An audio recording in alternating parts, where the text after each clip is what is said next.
Oh, we are live. I was looking for the intro. StreamYard be messing up. Good morning, everybody. Ekaro, welcome to Ascending. You are here. I am here. I am your happy host, April R. Silver.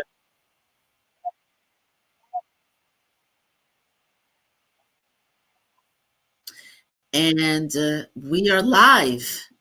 And so we know that sometimes glitches happen. So I think,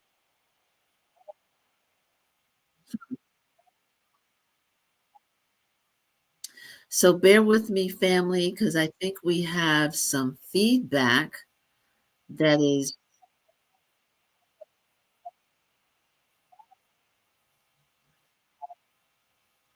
let's see. So, guys, break the fourth wall and let me know if there's feedback or if there's a delay. I need some. There is a little bit of a feedback. Um, Okay, so hold on.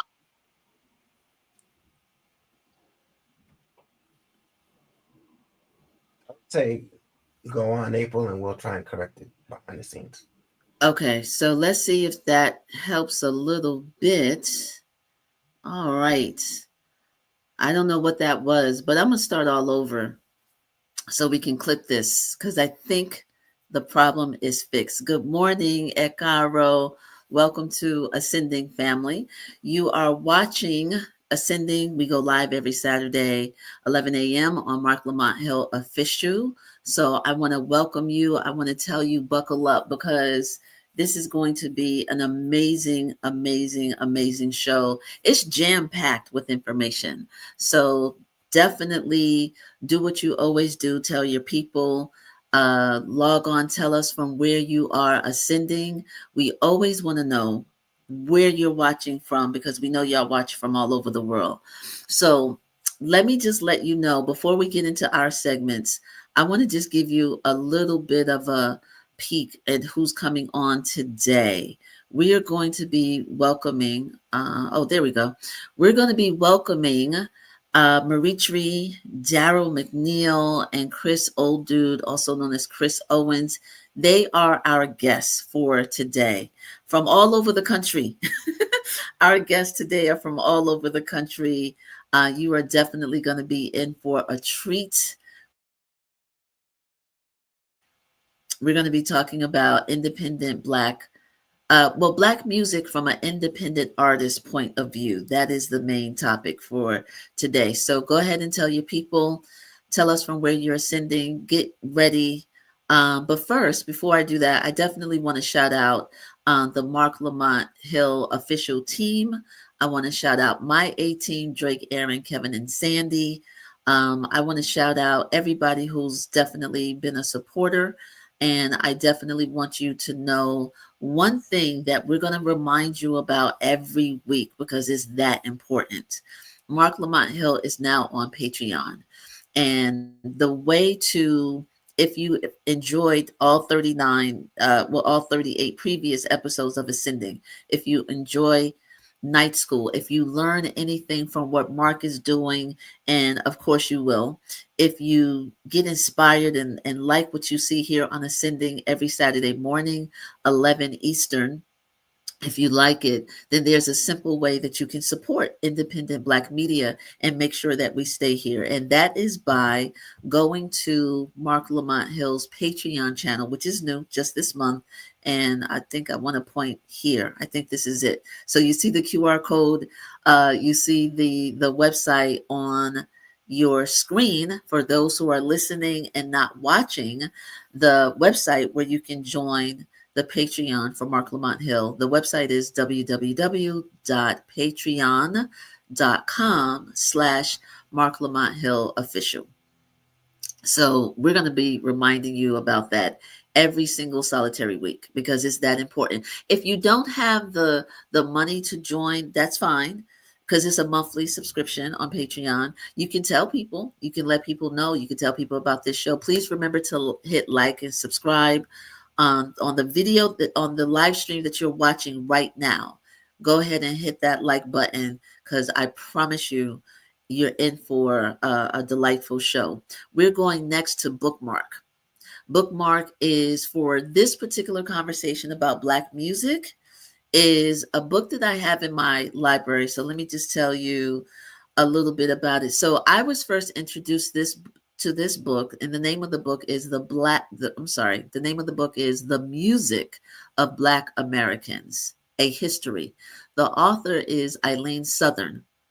I should say Dr. Eileen Southern. I received this book when I took a music appreciation class at Howard University more than 30 years ago. And I remember reading it, and I'm in my Atlanta home, so I don't have my library so I could show you the book, but that's the edition that I had that I received as a student, right? And I remember liking it, but there's a big gap between then and now. So I wasn't sure, was there any constructive criticism of the book? Did it age well? Right. This book came out in 1971. Again, the name of the book is The Music of Black Americans, A History by Eileen Southern. And so there's a big gap between when I was in school and I was introduced to this in one of my courses at Howard and now. So I had to go to one of my elders. Some of you all know very, very well, or at least have heard of, and if you hadn't, you should. You all know Chief Baba Neil Clark, who is my Baba. And I went to him and I said, so I know you've heard of this book, I'm sure, because you're an independent scholar yourself, but is it legit? Did it age well from 1971? I want to talk about it on Ascending, and I just don't know if it aged well. Were there constructive critiques? Was it as Black as we really wanted to be? He was like, oh yeah, that book is legit. It is a very, very important book. If you are interested in Black culture and Black music from the perspective of a Black musician, this is the book to have. And what's on the screen right now is a quote from Dr. Eileen Southern, who taught at Harvard University, a lot of firsts there. But it says, the Black musician, I'm quoting her now, the Black musician has created an entirely new music that today spreads its influence over the entire world. That is an excerpt from Dr. Eileen Southern. So I'm going to revisit this book because I've been doing a deep dive on her for quite some time. Well, more recently it's been revived, and I want you all to get as excited as I am about her work and her groundbreaking work as a musicologist. And our esteemed panelists, verified for me again in our pre-production that she is so legit. She is so on point about her history. And this takes us to the bookmark reminder, right? The reminder is that we want you to get every bookmark that we mention every week, get it from a Black-owned bookstore, whether it's a building or online. We want you to buy these books, support Black writers and authors, and do so by supporting the Black institutions that exist, Black-owned bookstores. A progressive bookstore, that's fine, but there's so many, and we've talked about those bookstores all over the country. It's about close to 200 Black-owned bookstores across the country, including Uncle Bobby's. So every week we remind you to do that. So please do get any of the books, all of your books, whatever. Buy coffee, buy donuts, just support them and tell people about them, because how else are they going to stay around if we don't go and support our independent Black bookstores? Shout out to Uncle Bobby's and the owner of Uncle Bobby's, Marc Lamont Hill. He established it in 2017, so we're about 2 years away from their 10th anniversary. So in keeping with bigging up Dr. Eileen Southern, we are doing our Black Media shout out. And the Black Media shout out is actually on Eileen Southern. We could take that banner down because that's the other Black Media shout out. But this Black Media shout out is for the online exhibit that exists at Harvard University. That's where she taught and established the department. And so the online exhibit at Harvard's website, I know Rolando is here. I'll check in the chat. I know he's here grabbing these URLs. But this online exhibit, even though it's in a white space, is all about Dr. Southern.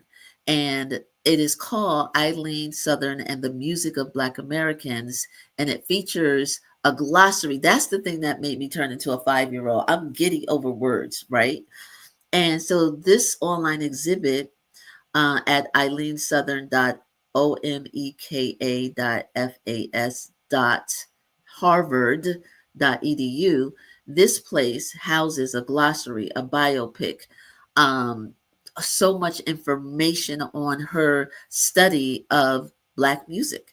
She was a researcher in that way and groundbreaking. There was no work prior to her doing what she did in the 70s. And we just want to honor her and her work and the way that she loved on Black people, right? And she took that wherever she was, including white spaces. So we just want to love on her. And I want you to, I'm going to change the banner to the other Black media shout out. There is a biopic on her. There's several actually. There's one that's like 6 minutes long, and then there's a longer one on Eileen Southern.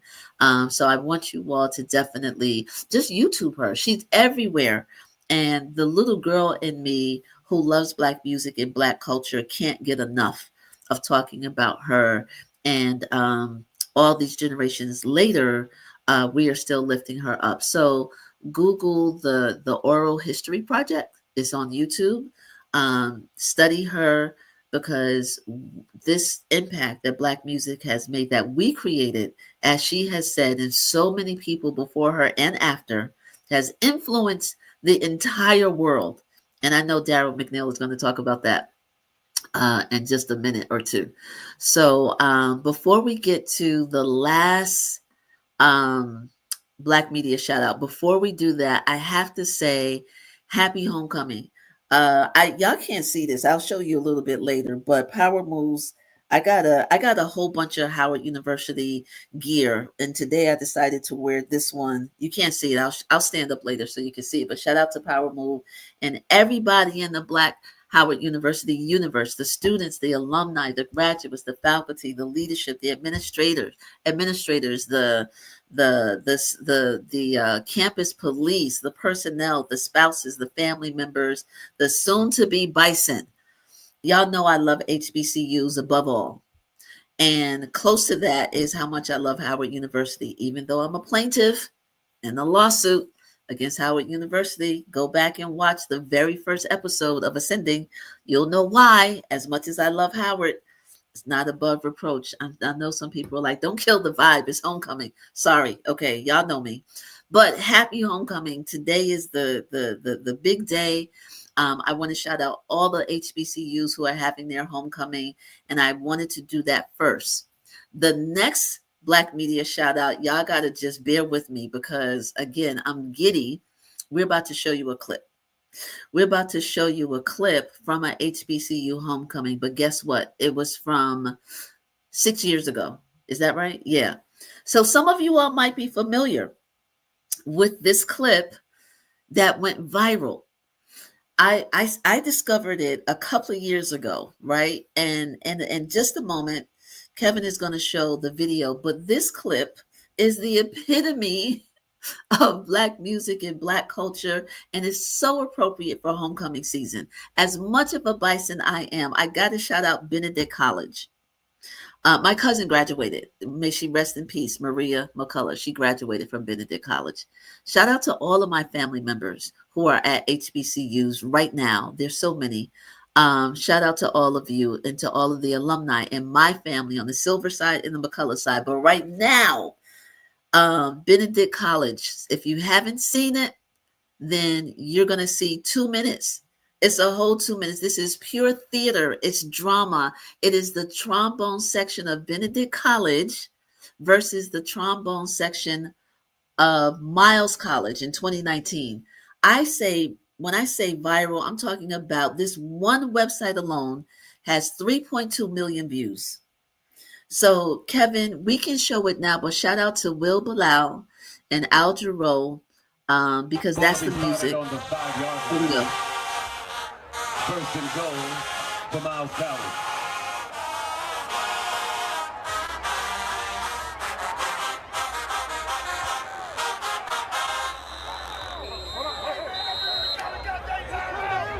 Timeout.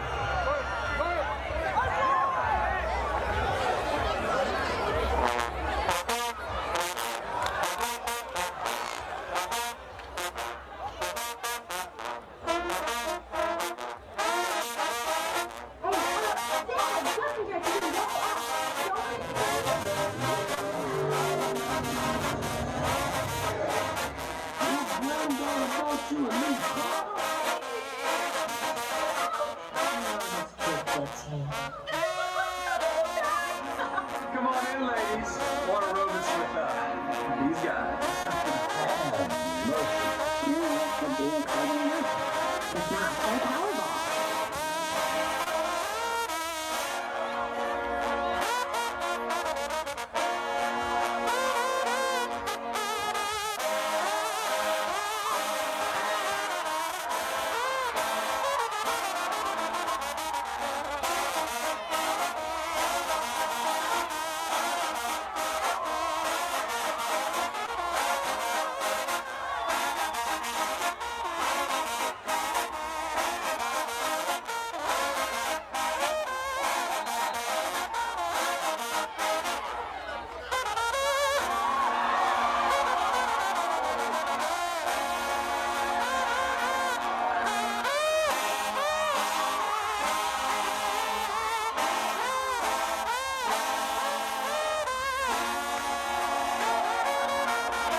Second and goal.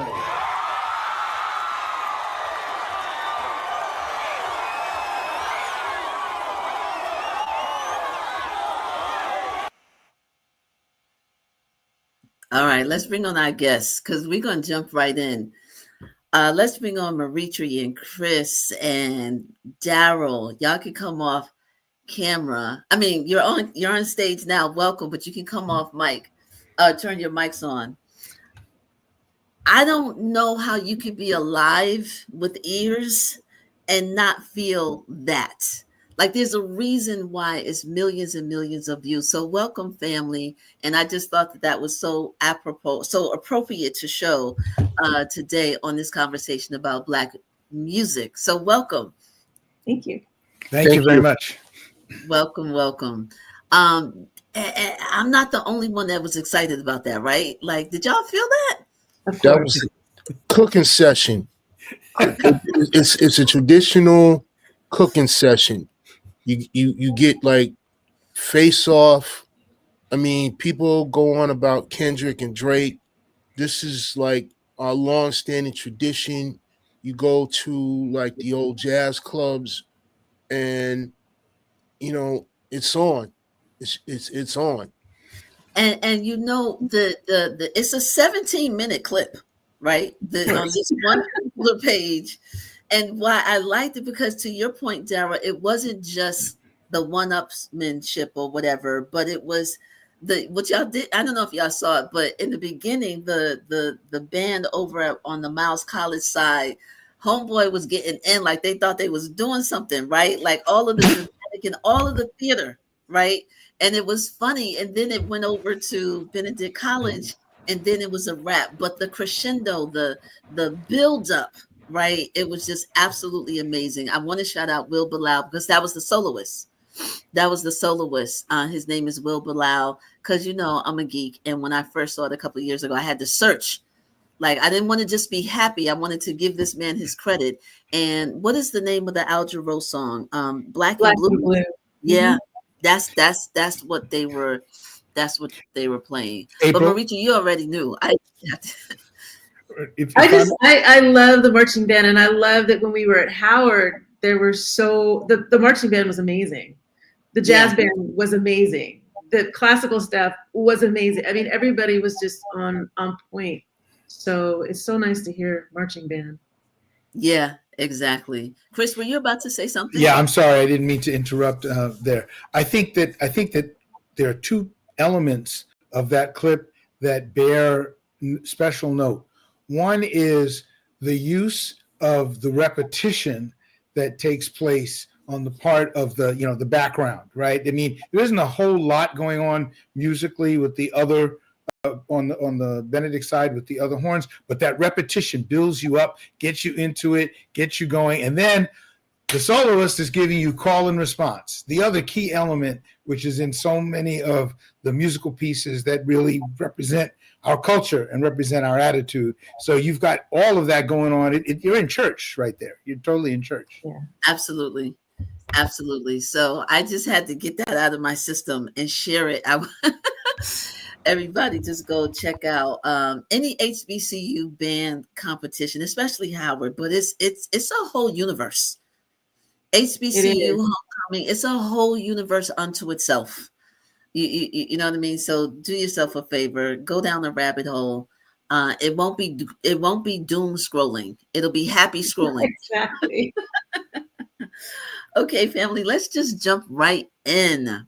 I've wanted to have this conversation for quite some time. It doesn't matter that it's not Black Music Month, right? It doesn't matter. But as independent artists, we're going to have a conversation about your origin stories.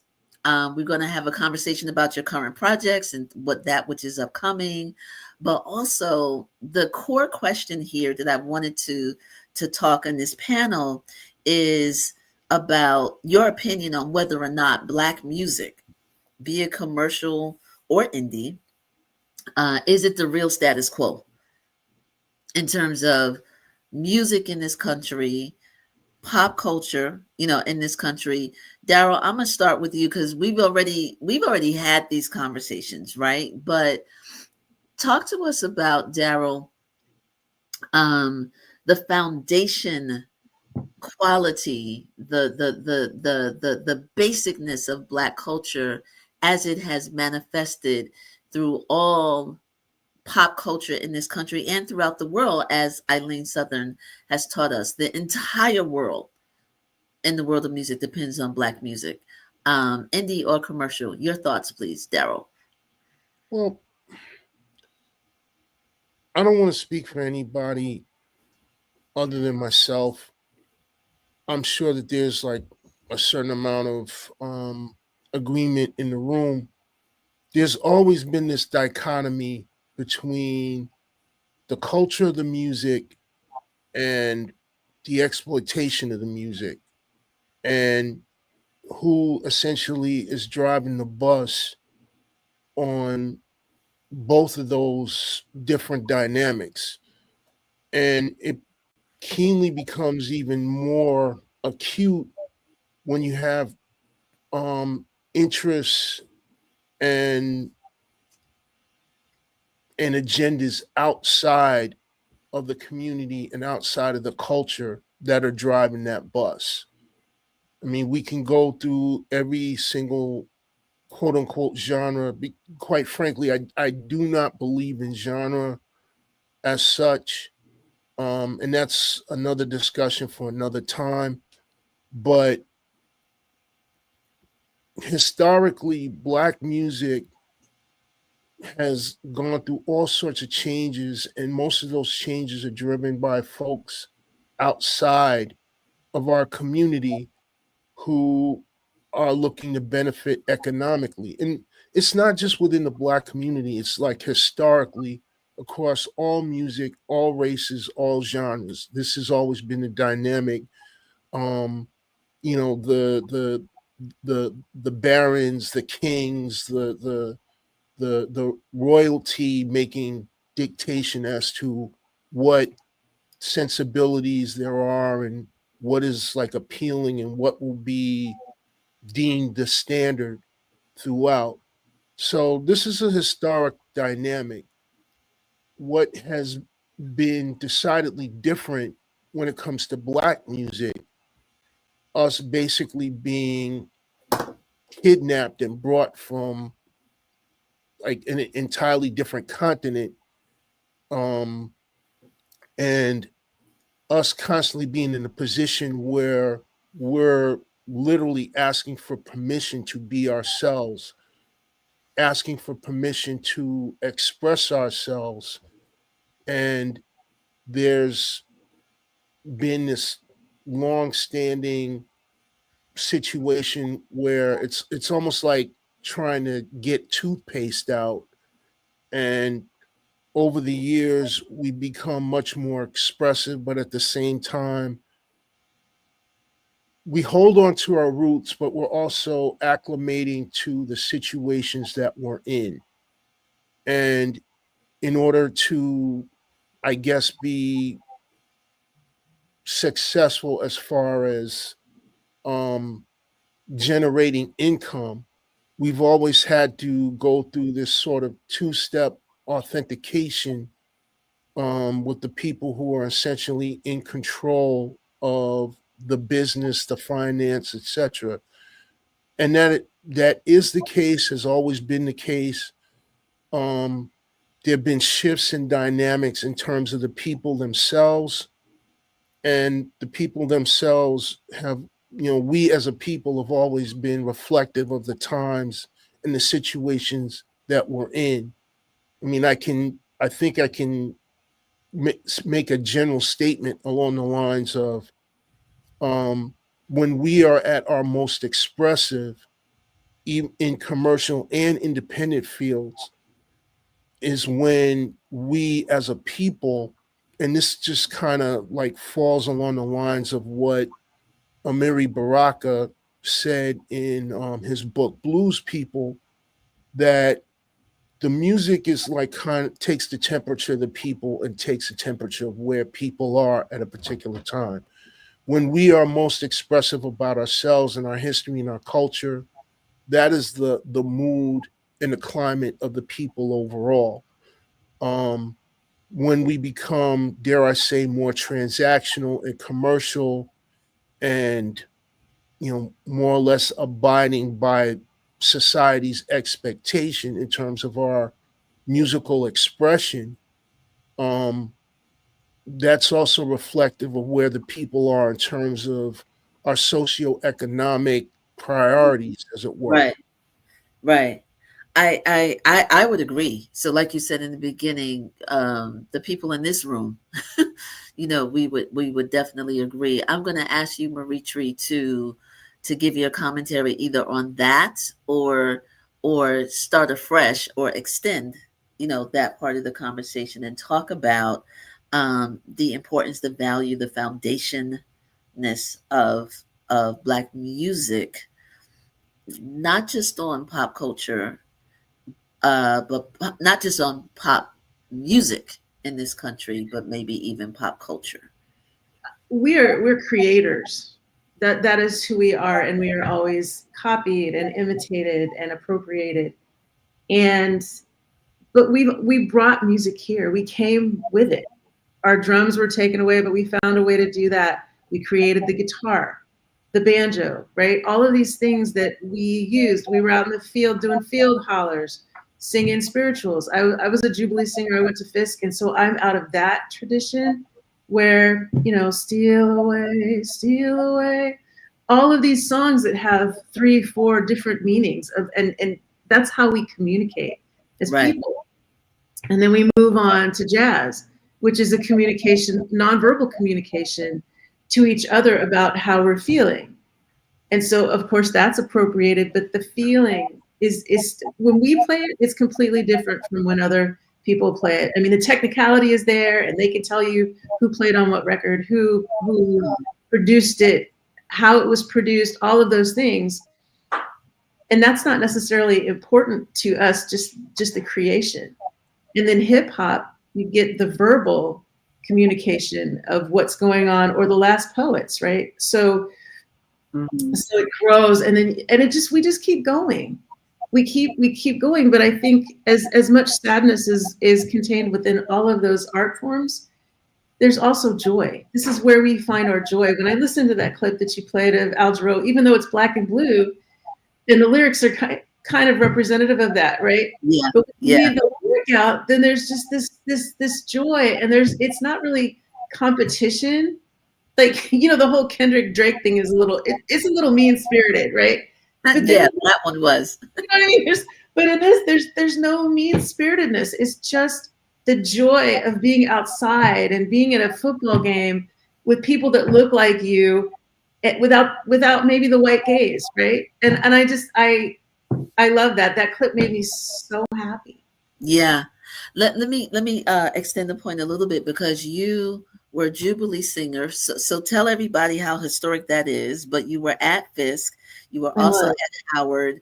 You what you're a science head. Like you have a BS in something science. Biology. I do.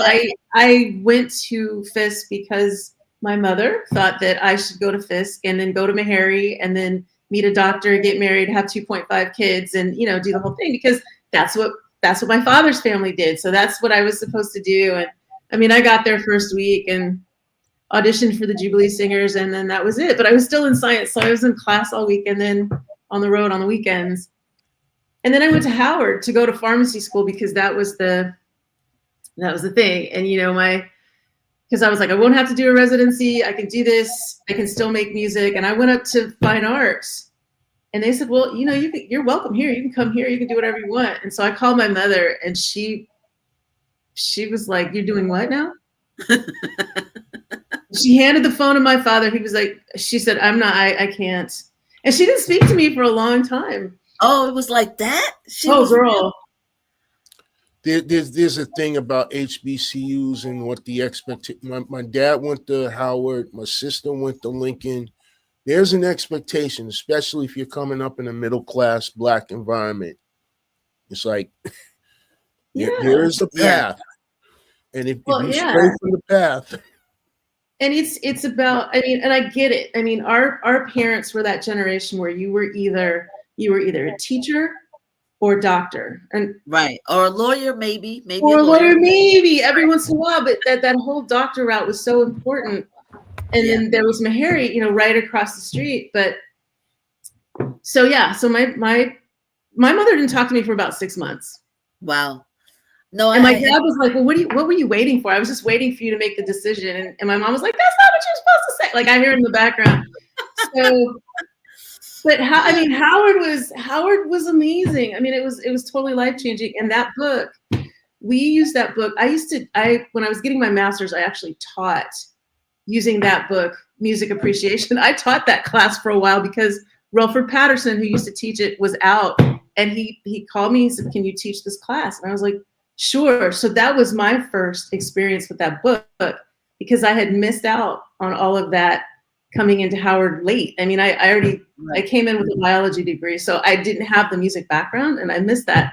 But that book, and I'm so glad to hear that it does still stand, because it's so important. Yes. Meaning the history. I mean, the music of Black Americans. For those who are coming in now, we're talking.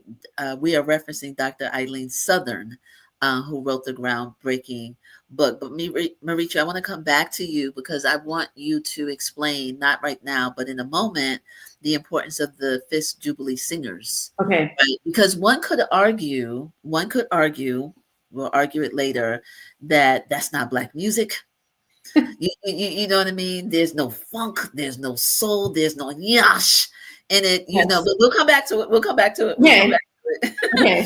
But because that's one view, and we know that there are other views, but it's still a historic creative organization that people should know about if you're not familiar with Fisk, an HBCU, or the Jubilee Singers. But right now, I want to go to you, Chris Owens, who we know as Chris Oldude. Let me just say this. When I first saw your name, Chris, you're, that looks like a Yoruba name. And I was like, Oldude, right? It's like Oledude. I did the same thing. Oledude. I'm like, huh? And I was like, oh, I think he meant old dude. So welcome, Chris. Thank you so much for having me. And you'll be comforted to know that our dear friend Kevin Powell received emails from me for almost 3 years and had no idea that it was me, because he just assumed it was somebody else. He didn't know it was Chris Owens. No, he did not. Let me preface some of my thoughts on what has been said very quickly by saying that I chose that name, and it is trademarked, by the way, in the U.S., just so people know. Chris Oldude, because there are too many Chris Owenses out there doing things, and actors, musicians, sports people, porn stars, all kinds of folks, you know. And I said, oh, you know what? I'm not gonna compete in that arena. So I actually, and I saw someone else had used old dude as two separate words. And I said, well, you know, I just turned 60. I'm, by the way, 66 right now. And I said, you know, I'm mature. I'm not going to try and compete with the young Jeezys, the young thugs. And all those. So I'm just going to deliberately, I'm going to own my age and my maturity and call myself old dude. So I did a search when I was doing the trademark, and there are no Chris Oldudes in the United States doing anything related to music. There are no Chris Oldudes anywhere in the world doing anything related to music except for two countries. And you can imagine which two countries they are. Number one, Nigeria. Of course. And number two, guess. Just take a guess as what the second country would be. Benin? Nope. Not Ghana? Nope. Not even on the continent. Japan? Norway. Oh, I would have never guessed that. Right. I would not have, yeah. So I was like, I'm good. So that was that. But let me say this. First of all, I come to this conversation slightly intimidated, and also sort of as the outsider looking in, because, you know, the backgrounds of my fellow panelists here, as well as you, April, are so steeped in the culture and the achievements of Black people, and in this case, Black musicians, which was something that I actually had far less exposure to as a young person than I should have. And I don't have many regrets about my life as I have lived it, but I do have regrets about my life in terms of the things that I was not exposed to as a child. My mother was a music, art, and humanities college professor. She taught at University of Chicago, Morehouse, and the University of Puerto Rico. It was at Morehouse where she met my dad, who was a Morehouse man in the 50s, mid-50s to be specific. They were married in 1956. The reason why that's important is because my mother was a white Jewish woman from Brooklyn, New York. My father was Black from Tennessee, from an extremely poor family who got to Morehouse on a Ford Foundation scholarship when he was 16. And he was a classmate of Maynard Jackson and Don Clendenin, late Don Clendenin of the New York Mets, and other folks. But what was fascinating was, with all the stories my mother told me about life at Morehouse, etc., and some of the issues around music, which I'll talk about in 1 second, we did not listen to gospel music in the house. The only two Black artists that I listened to regularly as a child, and I'm talking about when I was little, were Paul Robeson and Josh White. I was raised on classical and folk, and whatever my mother thought was politically correct. My dad was out there doing community work, so he wasn't really regulating what was going on in the house culture-wise. But I didn't come from a church-going family, so we didn't go to church. So I wasn't exposed really to a lot of gospel music until I was in college, when I joined the gospel choir after having been in the Glee Club. And again, here's another confession. Because of my background, I was at Harvard just after Dr. Southern arrived. I was there for 4 years. I never took her course. Wow. I met her once, but I took a intro music course my senior year because I said, maybe I should take a course.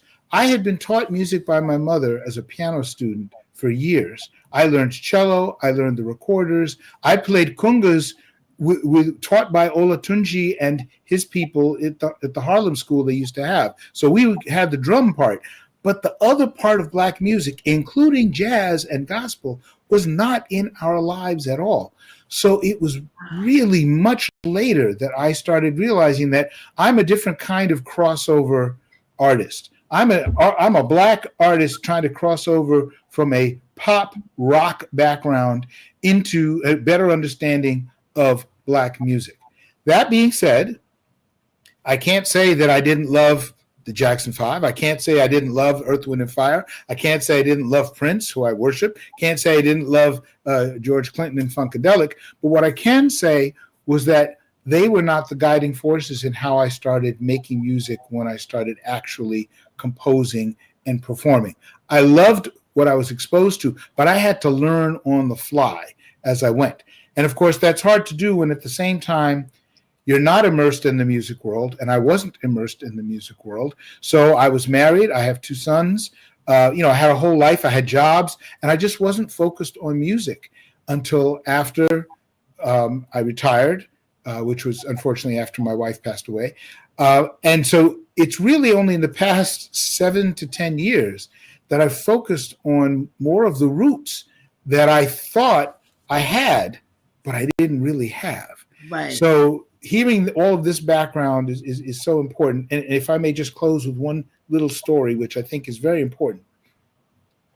My mother told me, because she was a music teacher, she was one of 2 white professors at Morehouse at the time. The other was an art professor. And she said that she was instructed to lead the chapel choir. Every week there was chapel. And the chapel choir was, of course, all male. And she was instructed to teach them classical music. So they were teaching Bach, they were learning Bach, et cetera, which was all appropriate. And of course, they all had beautiful voices, and she was in love with what was going on there. Until one day, she overheard some of them as they were getting ready for rehearsal, singing some spirituals amongst themselves. And she was like, it was like Saul on the road to Damascus. She was like, what is this? And they're like, oh no, this is just stuff we sing at home. This isn't important music. She said, wait, what do you mean this is not important music? This is beautiful. And she insisted that they practice, learn, and she worked with them on arrangements of several spirituals to be performed at chapel the next week.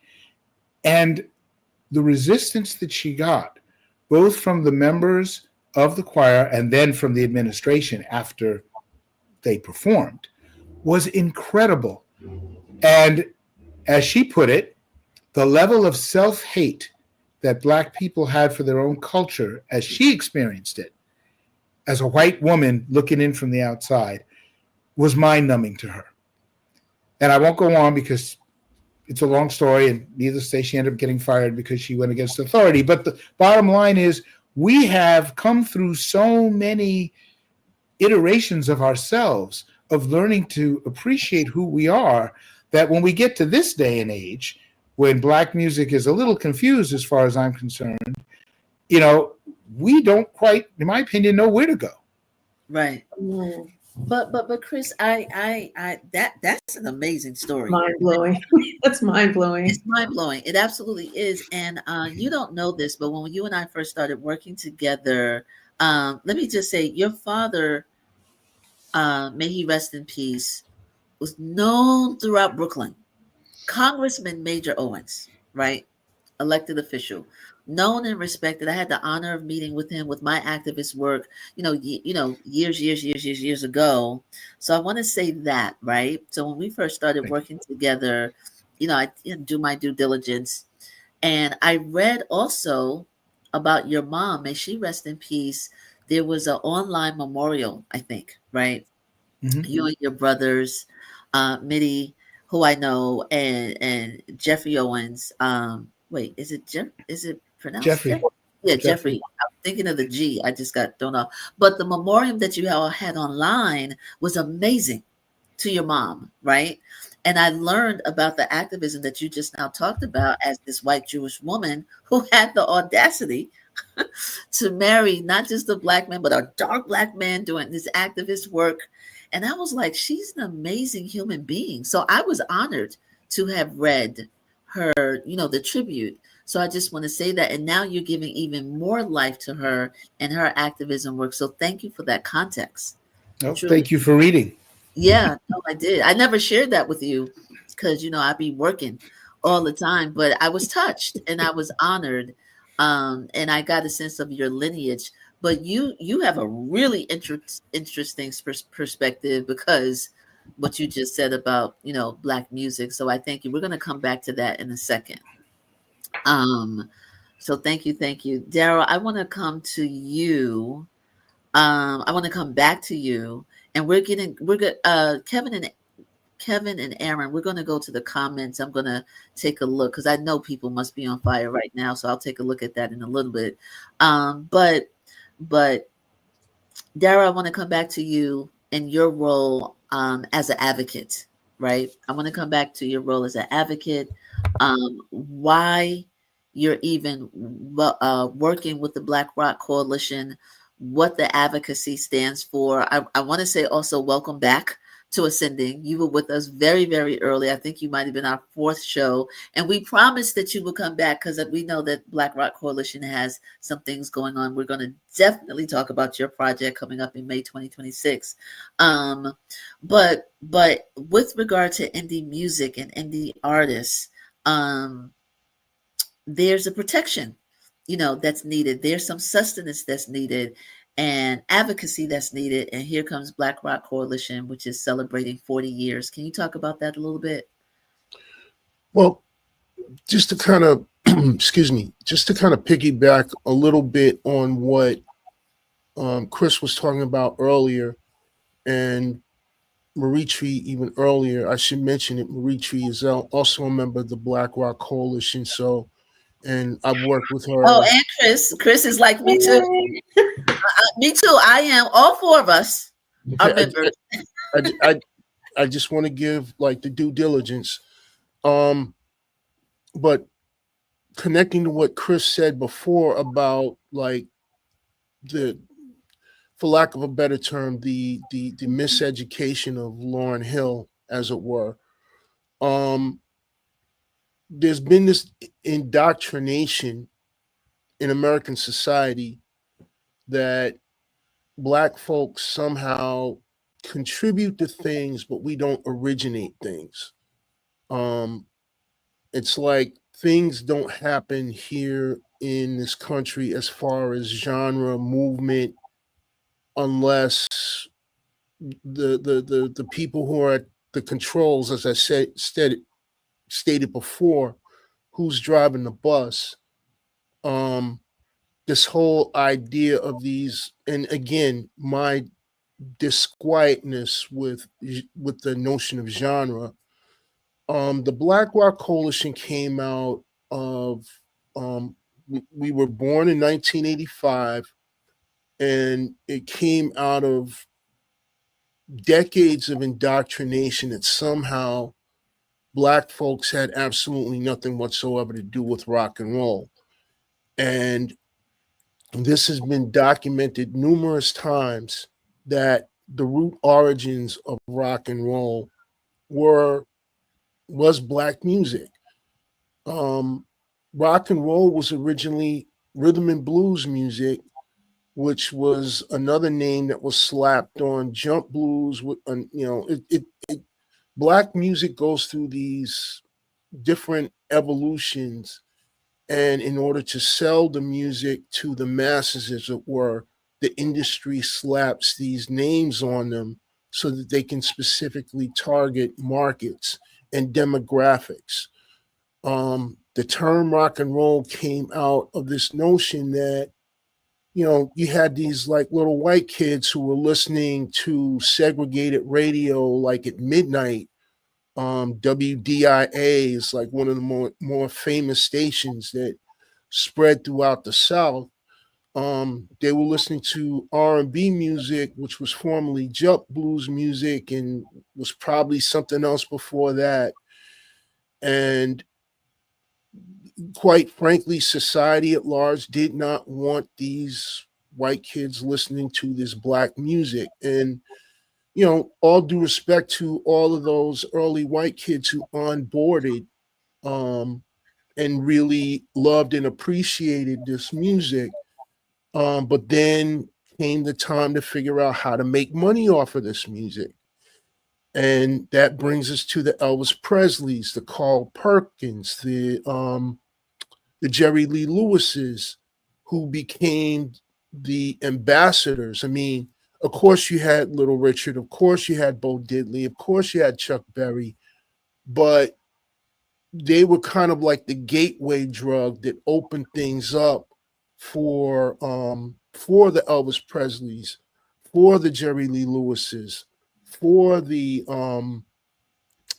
Carl Perkinses and the $1 Million Quartets and Sun Records and all of that stuff. And then there was like a brief period of musical miscegenation during a period of racial segregation, like we're talking about the 1950s. And then the Beach Boys come along, and then the Beatles, the British Invasion, the Rolling Stones, they come along. And then rock and roll music is given an entirely different face. Right. And then you have this period where Black folks are excised out of the rock and roll space, and then rock and roll becomes centralized around white faces.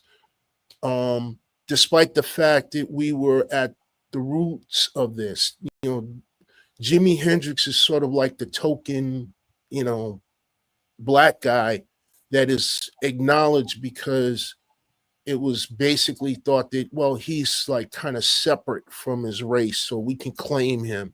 And a lot of that had to do with the fact that he had to go over to London in order to stake a claim, and he got the cosign from all the rock stars who were over there. Then he was brought back to America and reintroduced to American audiences. The irony in Jimi Hendrix is that he cut his teeth in R&B bands. He cut his teeth with the Isley Brothers. He cut his teeth with Wilson Pickett, Little Richard. He was the side man. So everything that a Jimi Hendrix was about came out of the history of Black music. He was a blues guy. Yeah. That's who we listened to. So fast forward to like 1985. There's this bulwark and this preconception, again, my displeasure with genre, that Black folks could only do R&B music, could only do funk music, could only do Black genres that white people, for the most part, don't really care about. And we were like, no, we, meaning the Black Rock Coalition and the people who formed the Black Rock Coalition in 1985, we resisted that. We were actively and adamantly resistant to that because you're erasing the history, you're erasing the roots of the culture, you're erasing our presence, our omnipresence in this music and what we've contributed to this nation as a whole, and you're denying our presence here. So we formed the Black Rock Coalition as a direct political response. And I need to be very, very clear and explicit here. People keep getting it twisted like we're introducing some sort of other genre, Black rock. That's absurd. We're not saying that a race owns a genre. No race owns a genre. What we are saying is we are stating our history, our culture. We are standing up for our presence and our right to have a presence in all genres of music.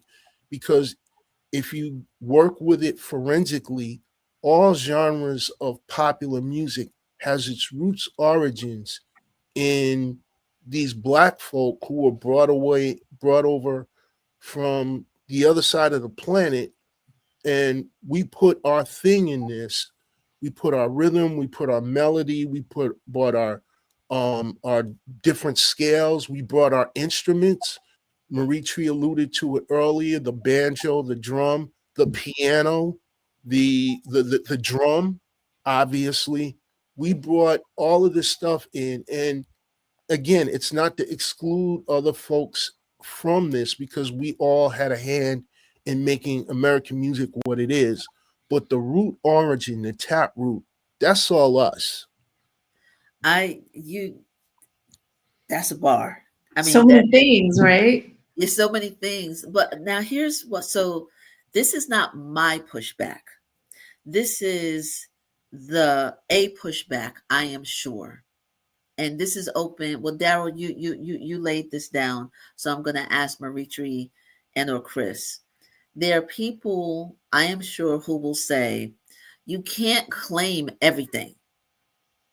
Black people didn't start everything. Black people, Black culture, whatever. What about this? What about that? And they have their own understanding of what it means to be classic, and will not be able to, or maybe they can, I don't know, or maybe they think they can. I think that's the problem too. We don't gatekeep, right? Mm-hmm. We don't gatekeep. Maybe white people and Black people who be like, don't attribute everything to Black people because it's not fair. What about the other humans? Right. But I feel like there's, okay, Wynton Marsalis, right? Who, I mean, I have differences with him for a variety of reasons, but he gatekeeps jazz. I mean, he gatekeeps the purity of jazz in a way that we don't gatekeep for any other art form that we've brought here. And I mean, like I said, when we came here, we were out singing in the fields. That these songs are so specific, but then they've been appropriated by other people, and we don't really care about that maybe as much as we should, because we're always creating, we're always moving forward. We are never stagnant. Something is always being created, and then somebody comes behind and explains, well, they were thinking this when they did that with jazz. They give this very, they always explain what we're doing. We don't ever stop to explain. We just do it. We just do it. We just create. Right. And it all comes from feeling. Right? I mean, how miserable. I think about being in Mississippi, where my people are from, in the summertime, dear God, right? And I'm miserable sitting on a porch, drinking tea or whatever. And I'm thinking about people picking cotton, just just feeling the cotton on your hands, and how brutal that is in this blazing sun with no water, just out there, and the women with babies on their backs that they just gave birth to 10 minutes ago, and the other one at the foot. You know what I mean? So yes, I'm with you. Right, that might get sold away, and you have nothing. You have nothing out there except this music that comes out of your soul, that you brought with you, that ancestrally lives within all of us, right? And so these expressions that we have now, it's just the continuation of that. I agree. And I want to strip it down further, because there's some, like, Black people, people of African ancestry, wherever we are in the world, are not the only ones who suffer, right? Correct. Not the only ones who've had inhumanity thrust upon them individually, collectively, institutionally. How do we, and Chris, maybe I'll put this to you, or whoever wants to address it, how do we still maintain that our music is the point of origin for what we know in American music, when we know that we don't historically own suffering? We don't historically own humans and humanity to humans, right? I'm just extending your point, Maritri, to those who might say, yeah, I hear you, and that's horrible, and other humans created and contributed to in a way that you all are not acknowledging in all of your pro-Blackness. May I just real quick, I'm sorry, Chris, to cut you off. Oh. So I look at the Irish, right? And they've also come out of this protest, and there's the soul. I mean, when I listen to an Irish frame drum, it's not that different from an African drum. I mean, the heartbeat is there, right? And so I think some people who have this sort of suffering, this sort of mass suffer, or even the Jews, like when I listen to some of the klezmer and that music, it moves me and it touches me in a place that other music just doesn't. I mean, I think maybe the deeper the suffering and the deeper the feeling, the deeper the music that comes out of it. And Chris, I will let you continue. No. You actually touched on an important point that I actually agree with you, but I'm gonna embed your point in this, which is that we talk about music in the context, and this would apply to most of our listeners, not all, in the context of the 12-tone scale that we are used to using. Right. Okay. There is a whole part of the world that uses totally different ways of creating music from a scalar standpoint, and we don't deal with that. But what the essence of suffering is the tears, the crying, okay, the mourning, and then the determination that comes out of that mourning to survive and to thrive despite whatever has hit you. And the expression of that in Western music gets expressed often through the minor scale and minor related scales. And that's common to many, many different cultures. It's not uncommon. Of course, what also is common is celebration and more positive feelings, which is usually associated with more major scales. But in Africa, in our origins, before and simultaneous with the instruments that had notes, it was our voices and the drums. That was it. That was the duet. That was the duet. Yeah. And so it was the feelings as expressed through rhythm and the feelings as expressed through the voice that communicated everything. We do have the right to say that we made that prominent in this culture. We have the right to say that, because when you listen to white European music, even if it was expressing suffering, it was much more contained, much less emotional. And that is something that culturally, because of all kinds of other issues, was repressed. So when we come along, connecting the feelings to the rhythm, and because it's voice and rhythm, it scares everybody. And then people realize that, oh, wow, it's something that really does connect to people, so we can make money off of it. And that's where Darrell's point comes in. Once people realize that this is infectious, now we want to exploit it. So we have the right to say, that we brought the emotion, the real emotion, to American music. Opera was fine, but that was frosting on a different cake. We brought the real emotion to American music. Yeah. And when you hear somebody like Leontine Price sing, I'm sorry.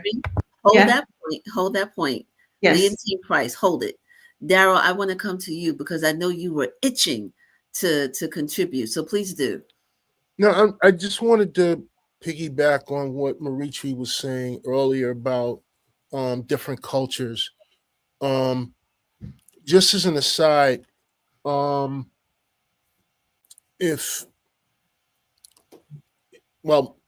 me finish my point and then I'll get to the aside. If you need to see the film Rumble, okay, the film Rumble is about the contributions of North America's indigenous people to rock and roll.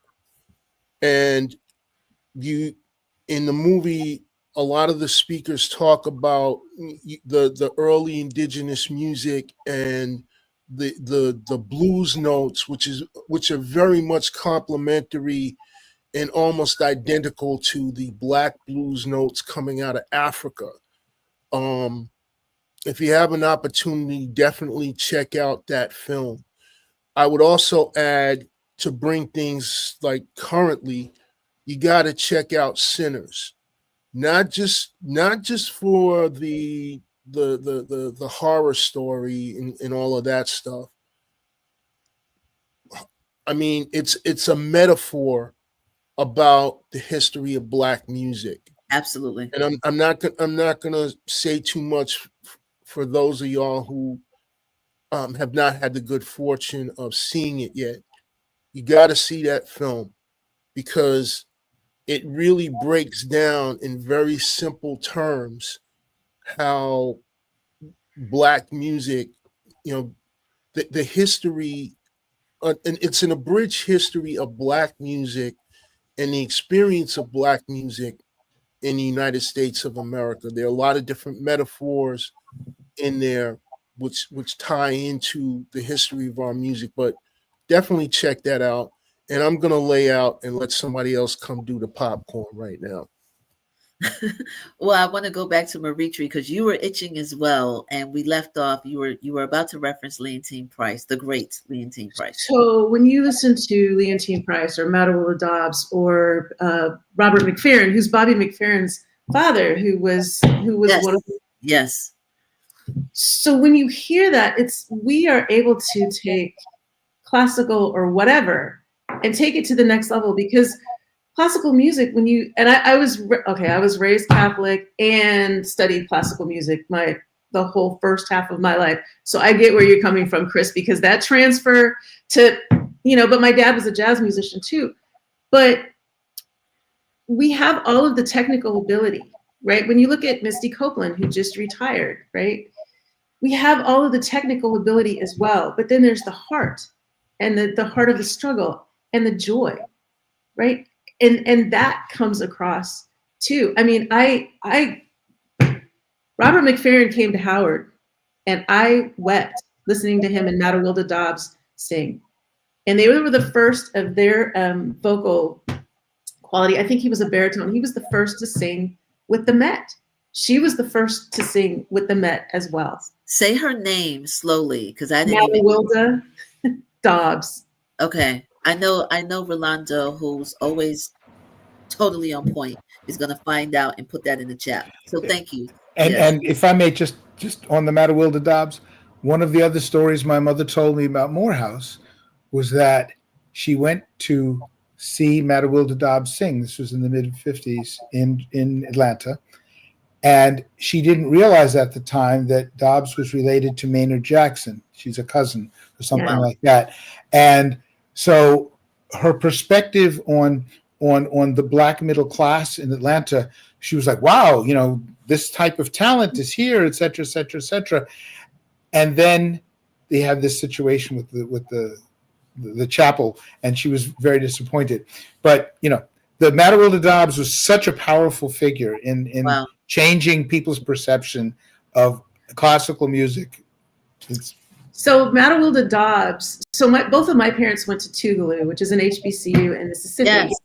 We're going to talk about Tougaloo in a minute, because we got stuff coming up at Tougaloo. So And Matilda Dobbs was there as a child. My mother knew her as a child. She was studying because I think her father was the minister or at the chapel there. And so my mother said, oh my God, I know this name and I know this. She had sisters and they were beautiful and they were talented. And so we are also connected in that way through HBCUs and just through, we've had this, just the four of us have had this conversation about people that we've known in different areas of our lives who come out of this tradition. I want to thank my team, because for those who I'm not familiar with Matilda Dobbs until this moment. So thank you to my team and everybody. And if you're listening and not watching, Matilda, Matti Wilda.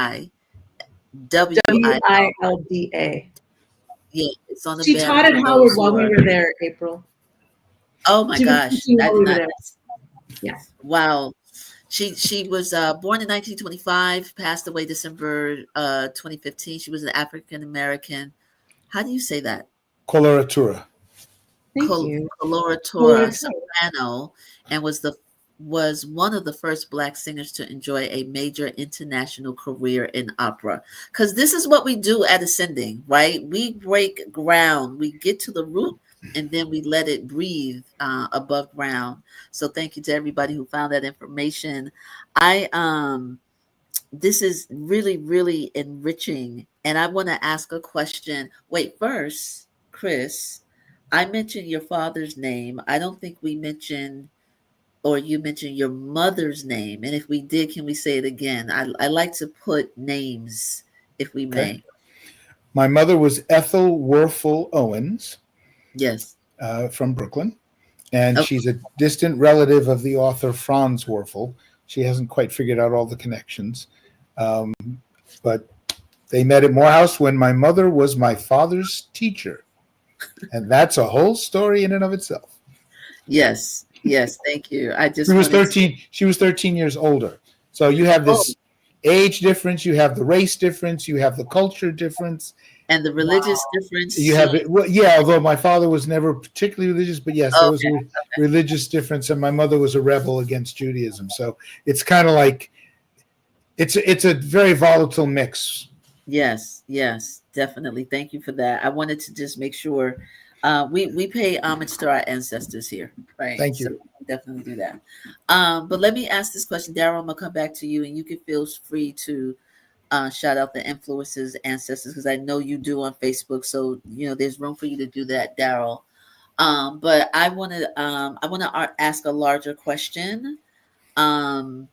Is there a fair an appropriate distinction between indie Black music, and commercial Black music?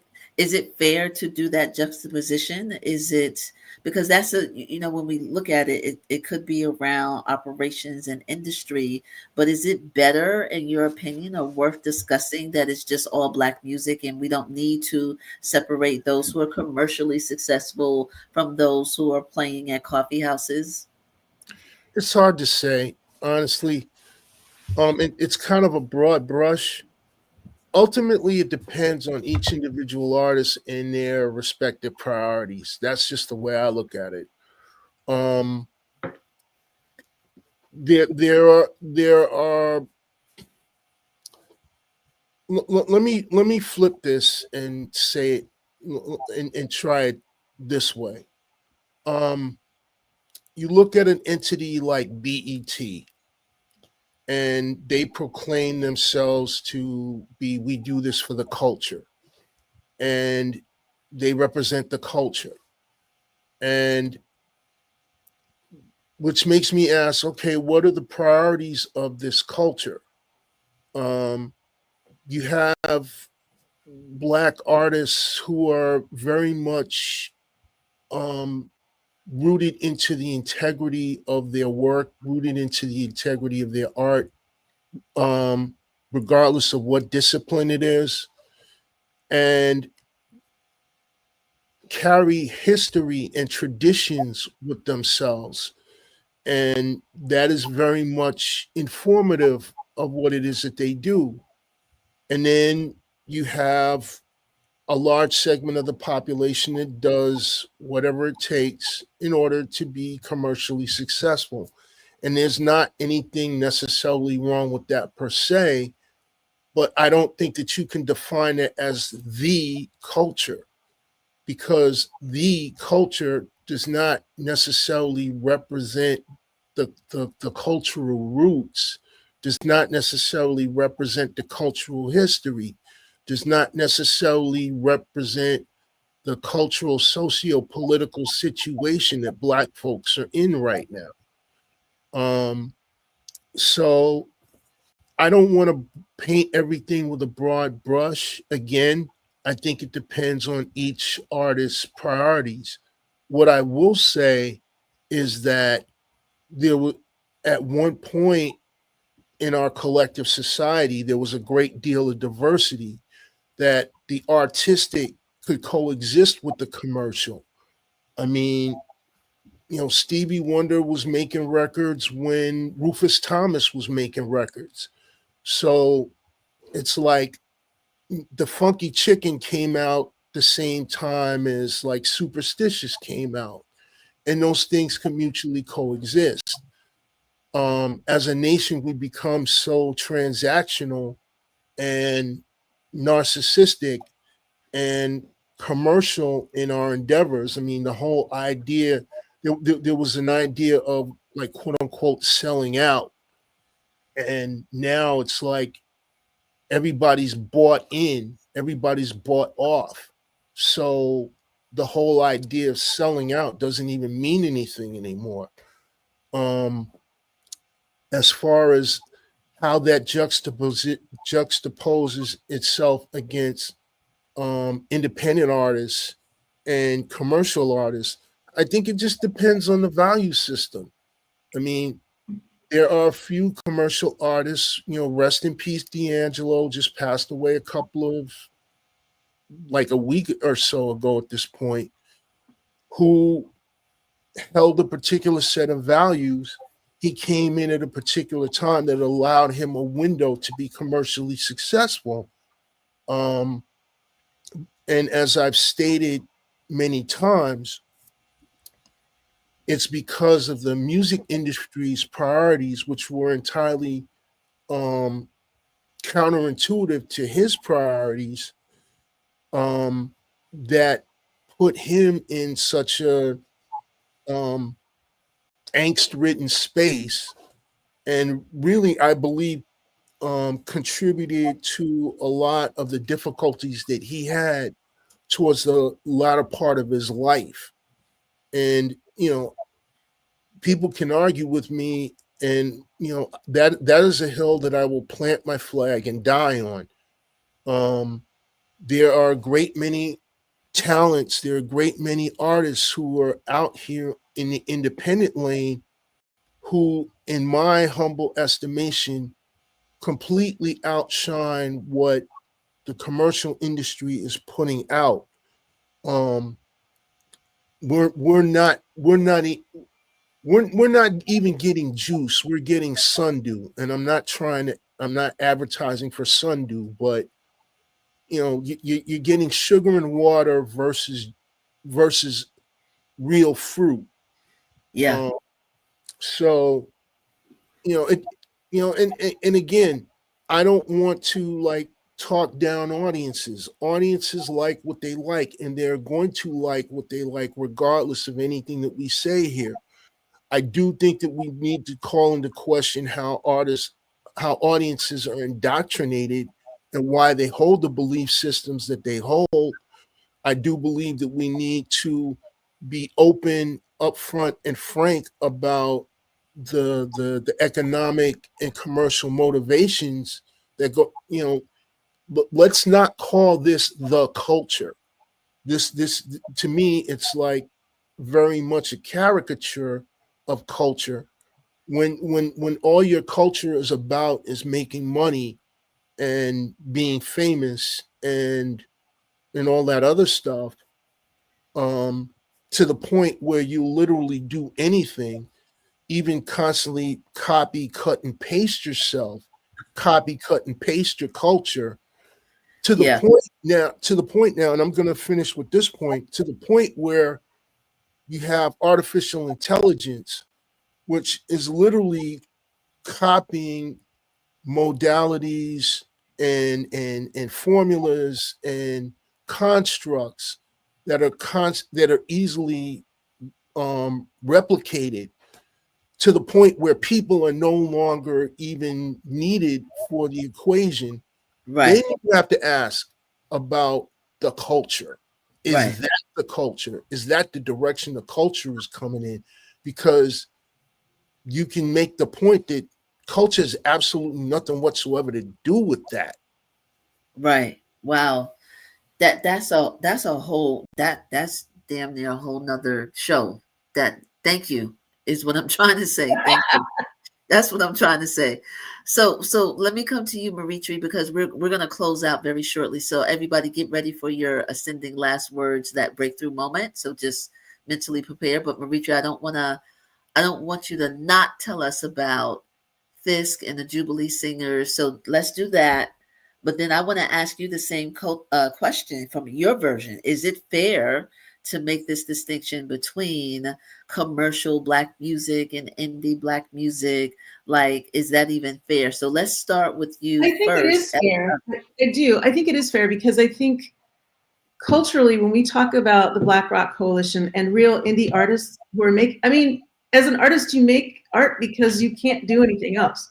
It talks to you all the time. It's always there. You wake up to it. You go to sleep to it. It's always there. I think commercially, people are thinking about, how can I make money? How can I be more viable? How can I be more seen? How can I be more popular? Whereas an artist, you're thinking, okay, what are we going to write about today? How are we feeling? Some days we don't feel, right? Some days we just need to take a break.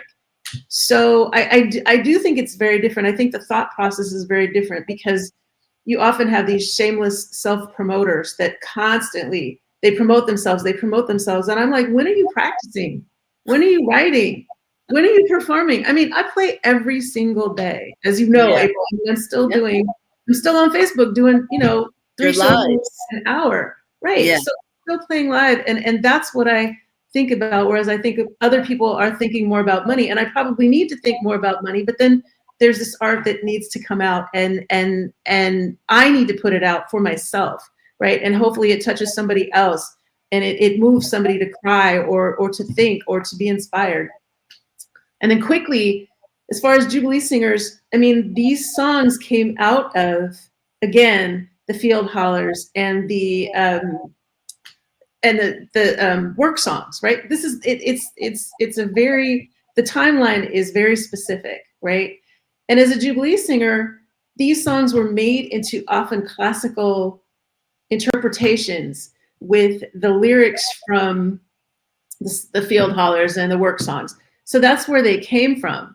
But again, just like we always have to prove ourselves and exist in these arenas so that it's palatable to other people, it's the same thing. So we sang classical music, and that classical music, we are just as capable. And then there's also the feeling, which is the same thing that we've been talking about with the operatic artists, or with the ballet artists.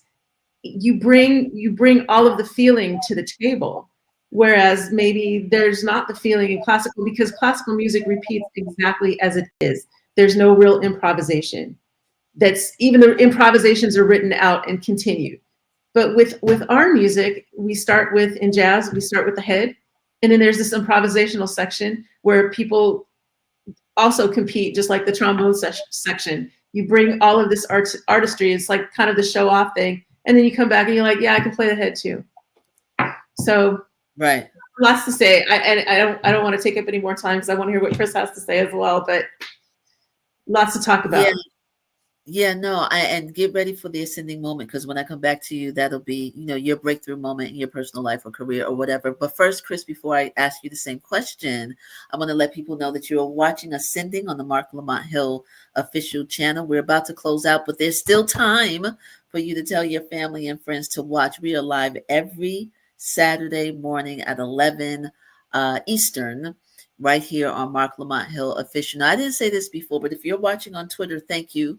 Thank you for your eyeballs. However, if you really want to support this channel, this work, this Black media independent work, switch on over to YouTube. That's the best way that we can stay thriving here. So coming back to Ascending, Chris. Hi. Weigh in. However, okay, I'm going to weigh in as quickly as I can because I think what you just did in talking about Ascending and talking about Marc Lamont Hill and what you guys are building institutionally is totally related to what Darrell and Maritri have been talking about, and as well as myself. We need to have more institutions that are providing the opportunity for people to be exposed to other things. Yes, people are going to like what they like, as Darrell said, but they don't necessarily always know the full menu. And so, sometimes it's a lot of work to do the full menu, which is why curated playlists have become this big thing, right? I think that you, April, and Marc, etc., all have a great opportunity to become part of the institution building that we need to change a little bit of the culture that's out there. For example, I don't know if Ascending has a website or not. I admit it. I didn't go to it. But when you talk about the bookstores, the Black bookstores, that's great. You guys should have a definitive list on your website that we can immediately go to and we can find them. Don't make us work too hard, because then that becomes a distraction in our lives. Give it to us so that we know, okay, this is how I'm going to support Black bookstores. If we talk about independent artists, Maritri, Darrell, and I all have projects. You know, if even 5% of the people who subscribe to the Marc Lamont Hill official show went out and bought or whatever something that we are producing, then you are providing an incredible level of support for independent work to take place and move forward. Just like you talk about the Patreon for Marc, it applies to every one of the guests and other folks who do this kind of work. We are all in a position to create, but our ability to get our creations out there to be heard, we're never going to get rich. We just want to be heard and be able to share. And so having institutions that say that's a priority, to go back to what Darrell's talking about, it's a priority to make sure that everything gets heard. Having those institutions is essential. So that's all I have to say on that. I love that. That's the whole thing. That's a commercial. Yeah. But You think? You know Yes. what's so funny? You know what's so funny? In the beginning, I promised the ascending audience, and my producer Drake just asked me about it. He's like, "Where's the resource page, April?" Because in the beginning, I was talking about the educator in me can't have all of this information, and you will not come back to it. So, my shout out to Scott Hayes, my web designer, who are actually coming on the show. But he handles the website. We will have the ascending web page that where every episode has already been designed. We got to fill in the blanks. I just got to say this: every episode, every name that is referenced, every website that is referenced, you will be able to go to akilaworksongs.com on our page so that it becomes your library, right? It becomes the place where you get all of the things that you heard about. So thank you, Chris, for the kick in the butt to move faster. That's what it boils down to move faster. But we promise that we're not leaving 2025 without that resource, because your point is so very, very, very important. And you know, my producers get mad when I say this, like, you all got to come back, because they're like, oh my God, we're going to have a show full of repeats. But Darrell, this is already your second time being on the show, and I so appreciate everything that you're doing. I want you to give your ascending moments, and I want you to talk about Stevie, Songs in the Key of Life, that we've already talked about here on Ascending. But I want you to give a little bit more flesh to the bone on that topic. So combine that with your ascending last words, please, Darrell. Okay, I'll try to be brief, and I know I have a problem with briefness, but I started a company back in 2021, 2022, after the pandemic, because I felt that post George Floyd, we had a lot of white allies reaching out to us, the Black Rock Coalition and myself, wanting to like be in community with Black folks. And I'll quietly laugh to myself about that. But what ended up happening was, like, when life came back fully online, there really wasn't that all that good feeling about being in fellowship with Black folks kind of went out the window, and everything went back to business as usual. And I got disillusioned by that. So I formed my own company, Poet Warrior Productions, to do live presentations of pinnacle Black music, all genres, all ages. And I produced 2 shows, Curtis Mayfield retrospective for his 80th birthday, and in 2022 at Symphony Space. Last year, in 2024, I did a presentation of Sly Stones. There's a riot going on at Webster Hall. You know this, April, because we partnered in that. Next year, I'm going back to part of my origin story, the Brooklyn Academy of Music, where I worked for 10 years. And I'm doing a presentation called Stevie, A Life in the Key of Songs, which is going to be a full retrospective of Stevie Wonder's Genius period albums, from Music of My Mind to Songs of the Key of Life, with a couple of detours in between. We'll probably sample some stuff from Journey, Secret Life of Plants. We'll be doing some Stevie stuff that he wrote for other people that were performed by other artists, but are not readily associated with Stevie, basically 5 albums in their completion over the course of 3 nights at on the Opera House stage of the Brooklyn Academy of Music.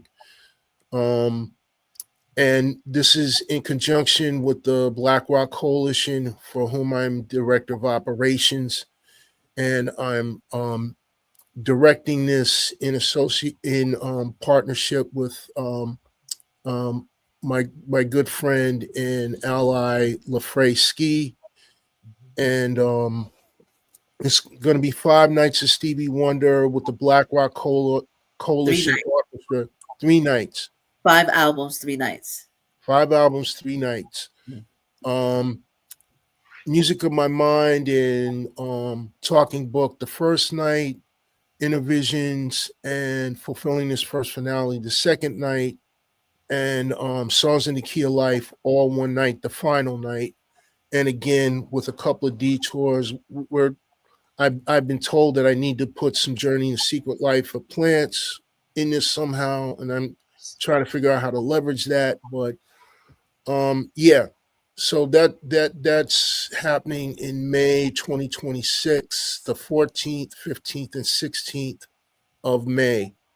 Brooklyn Academy of Music. Advanced sales have gone up for the BAM subscribers, and we go live with sales to the public on the 30th. I think that wraps me up. I think. Well, your ascending moment, and then we're going to go to Chris, because Chris, we know that you're holding for us, and we thank you.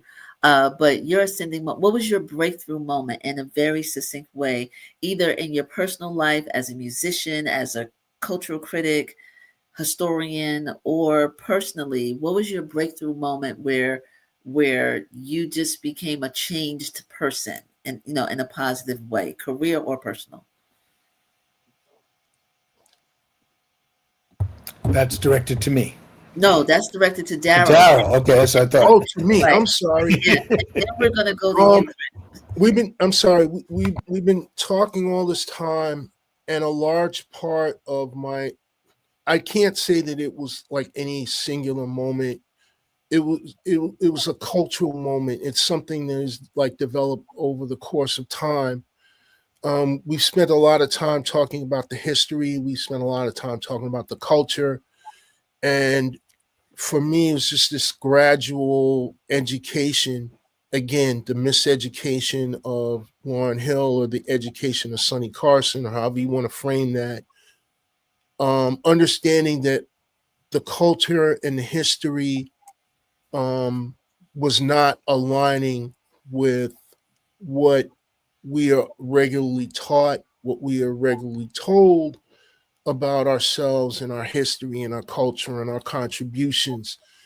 And unfortunately, we are entering another period where the powers that be wish to once again put our culture, our history, our stories on the back burner, if not just straight up like redact altogether.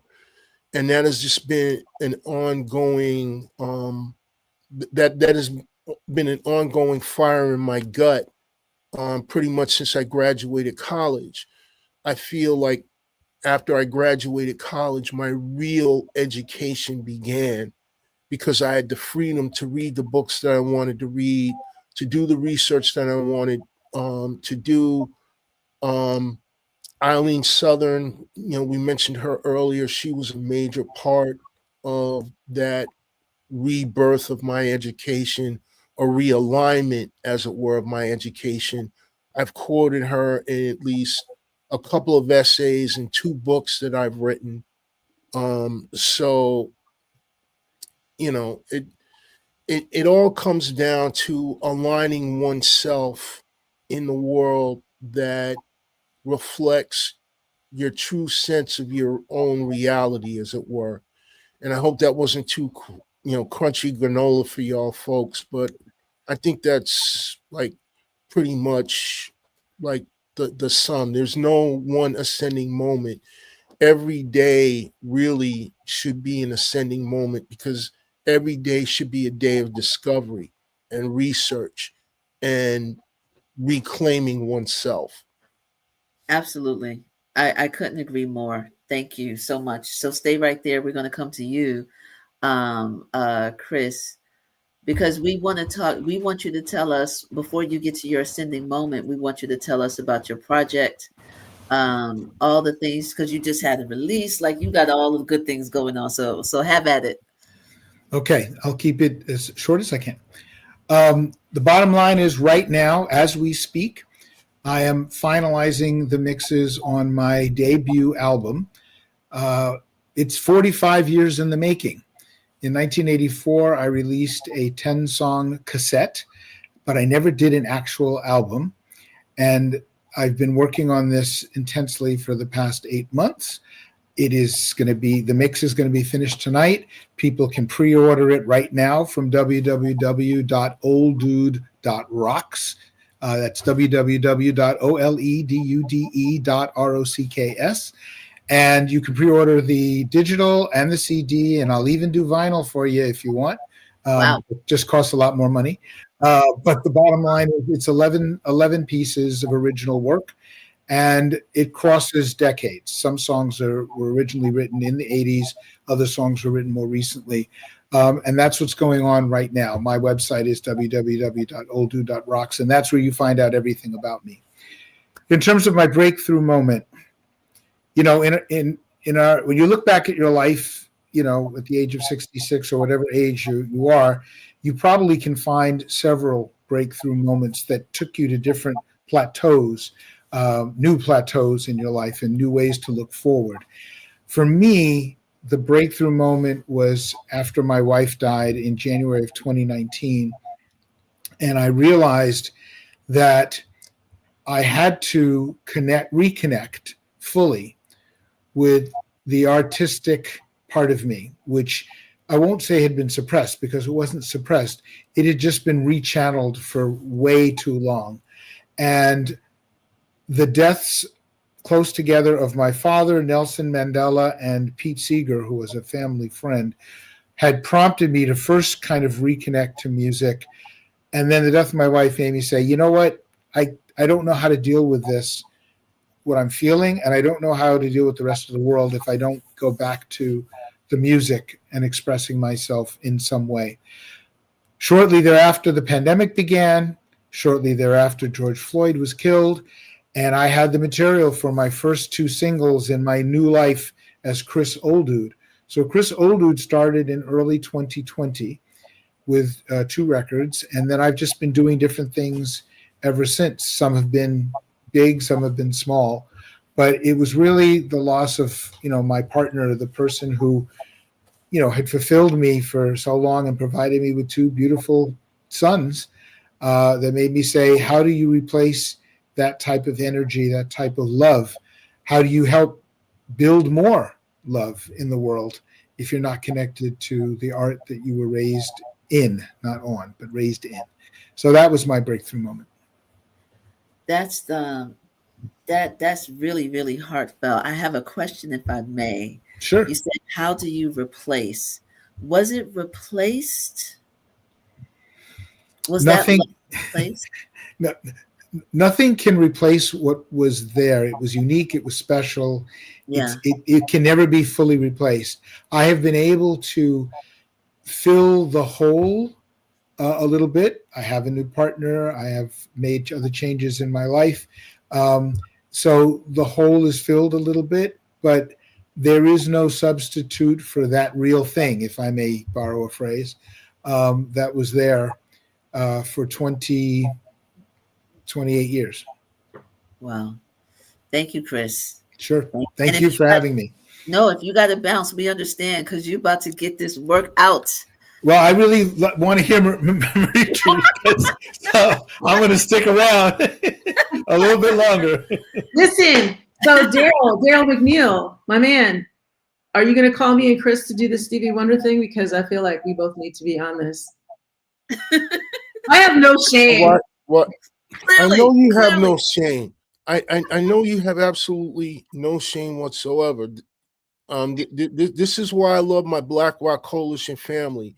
Because as soon as you put something out in the world, hey man, can I get a job? Give me a job. I mean, I got Secret Life of Plants. I'm just saying. I do too. I can say that. I can do that. I can do superstition. Hello. My lawyer would advise me not to make any such commitments under duress, and certainly not on the internet. I'm never one to put anyone on the spot. However. Yeah, but you just did. Except always. You just did, though. Except always. You know I love you, Darrell. So, okay, I'm sorry, April. I didn't mean to, No, you're good. We want to know if what is your breakthrough moment, career or personal, your ascending moment. When did you break ground and it changed your life? There's so many. I mean, it's like every moment is life-changing and just moving forward. I guess the most recent right now is doing Reunion of Souls, which is my show that's on Facebook. Now we're down to 3 nights a week instead of 5. I started doing it during the pandemic because people called and they were like, we need something. So I started playing for an hour and singing and playing piano live. Yes, but also I play bass and ukulele now and guitar as well, because I had a chance to practice and learn new things and learn new languages like Portuguese and French. And so that has been such a breakthrough. And then just having an audience and being able to reach people and to heal, because I think that music is really, for me, it's more of a healing. It's becoming this healing thing. It's not just performative. It's really about community, connection, and healing. So that's my breakthrough moment. Yeah, I've sat in on those for sure. I want to give some love to our audience, everybody. If you're watching, we're about to close out, but I can still say that you're watching Ascending. We are here on the Marc Lamont Hill official channel. Rolando is one of our diehards. He's here every single week. I love it.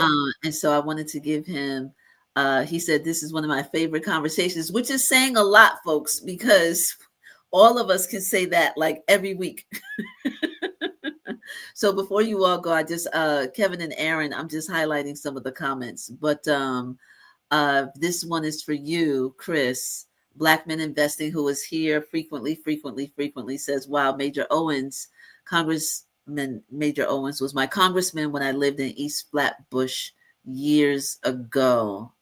So I definitely wanted to make sure you saw that. And Chris, thank you. See, this is why I love you, Chris, because before we even got here, right, you became a member of this channel. So thank you, Chris, because you be putting your money where your what is the saying? Institution building. My father was all about that. I'm all about it. We need to build institutions. If we don't have a plan, then we plan to fail.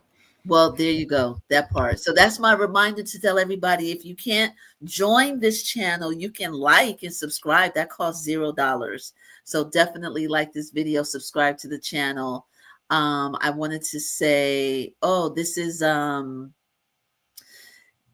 who's a return. Lee Jackson says, I'm interested in their personal stories. We felt that the audience would be interested in the personal stories. So and Sandy's here. She's part of the team. So I thank you so much, Sandy, for being here. And this comment from Mr. Wealth for You, that looks like Morris Red. I think that's, I think Ascending, and especially this episode, is so resource rich. Much love. So thank you to everybody who has commented. I definitely wanted to take a moment before you all left so you all can see that you are loved. We have hundreds of people watching from all over the world. So thank you for watching. I don't know how to say goodbye. This is too hard. Thank you so much. This was so amazing. Yeah. We're gonna move a little bit faster than what we have in the past and clip it up, because y'all was on fire today for sure. We definitely there's one more new sub and sharing with everyone. Yes. Hendricks. Maisha Hendricks. Maisha Hendricks. Oh, no. Shout out That's to my publicist, my manager.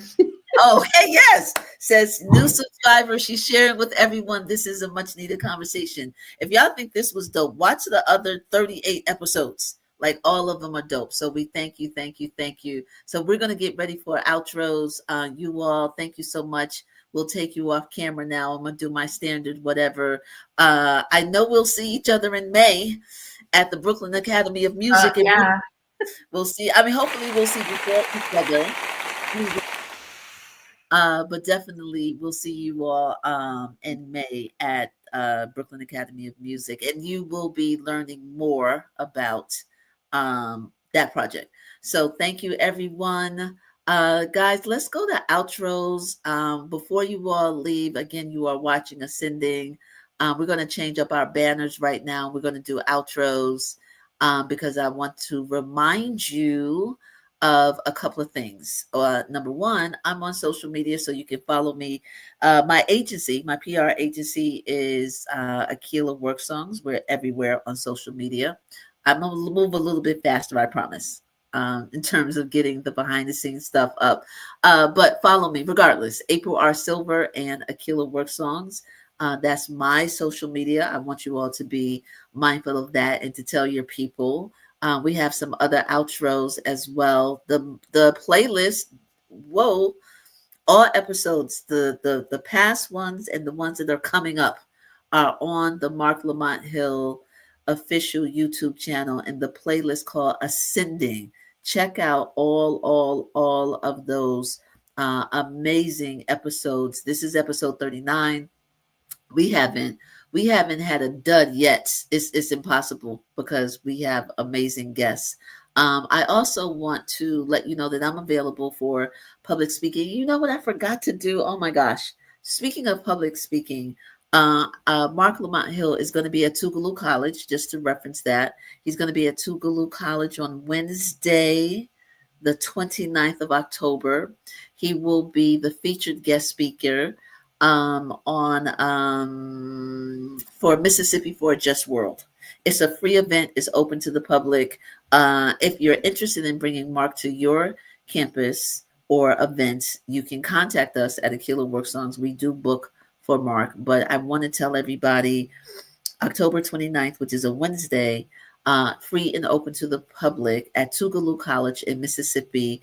It's the opening big major event and the inaugural lecture series presentation for Mississippi for a Just World. Major event. It's going to be pretty awesome. So if you're anywhere near Tougaloo College next Wednesday, go check out our brother, Marc Lamont Hill. So I think that closes us out. We want to thank you for watching. Remember to support this channel. You can do so by liking this video, subscribing to the channel, and at a deeper level, you can join Marc's Patreon. So next week, we will see you. We have a major, what is it, Saturday, November 1st, another major episode. Stay tuned to the channel. Sign up to the email list, put on blast at Aquila Work Songs. Sign up there, and we will announce probably today who the next several guests are. So in the meantime, family, we will see you next time. Stay up.